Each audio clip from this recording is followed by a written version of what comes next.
Hello guys, magandang gabi sa inyong lahat. Tawagin niyo ako sa pangalang Kabron.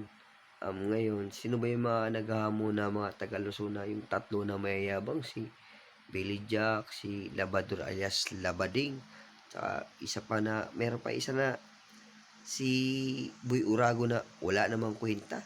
Puro lang kayo malaking katawan, puro naman kayo hangin sa katawan, wala naman kayong mga kwenta o silbi, no? Puro lang kayo yabang sa katawan nyo. Wala naman kayong binatbat. Tapos sinamon kayo ni Boy Tato ngayon. Wala rin. Sagot lang kayo ng sagot. Wala namang mga kwenta. Mahihinang yun lang. Tapos Visayas lang yung mga Bisaya lang yung mga pinagsasabi niya. Mahihinang yun lang. Tangina. One round lang kayo sa laban. Tapos ang lakas ng loob yung magmayabang. Tapos sinamo kayo ni Boy Tato ngayon. Ang lalakas ng loob nyo, di ba? So ngayon, Boy Tato, wag mo na sila asahan kasi ako, Visayas din ako, Bisaya din ako. Malaki respeto ko sa mga kabisayaan. Visayas, Mindanao. Yun lang yung mga sakalam. Tapos ngayon, hindi ka lalaban ng mga yan, puro lang yung bunganga. So ngayon, ako na lang maghamon sa'yo, ako na lang lalaban sa'yo kahit maliit ako. Lalabanan kita. So, mag-ensayo ka na mag-ensayo. Sana mapansin ni Boss Makagago. Sana pagbigyan tayong dalawa.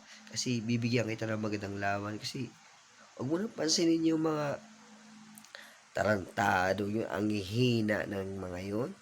Ang lalaki ng katawan. Wala namang kwenta. Wala namang silbi. Mga animal. No? Tingnan mo naman, no?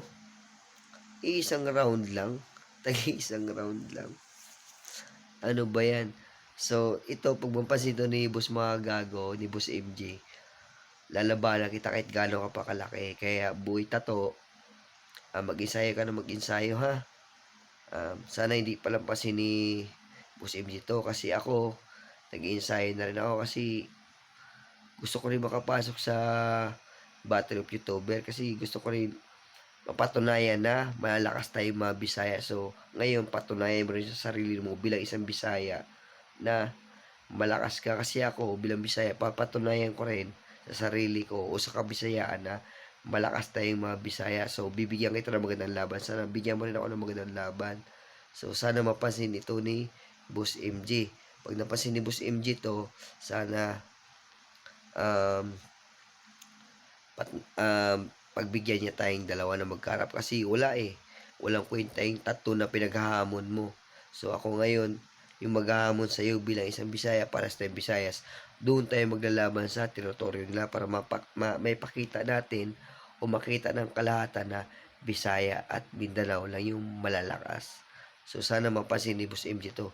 So yung mga walang kwentang tatlo dyan na si Boy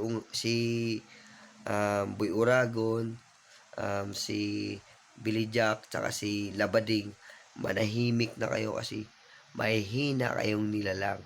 Visayas lang o Mindanao at Bisaya lang ang sakalam. Tandaan nyo yan.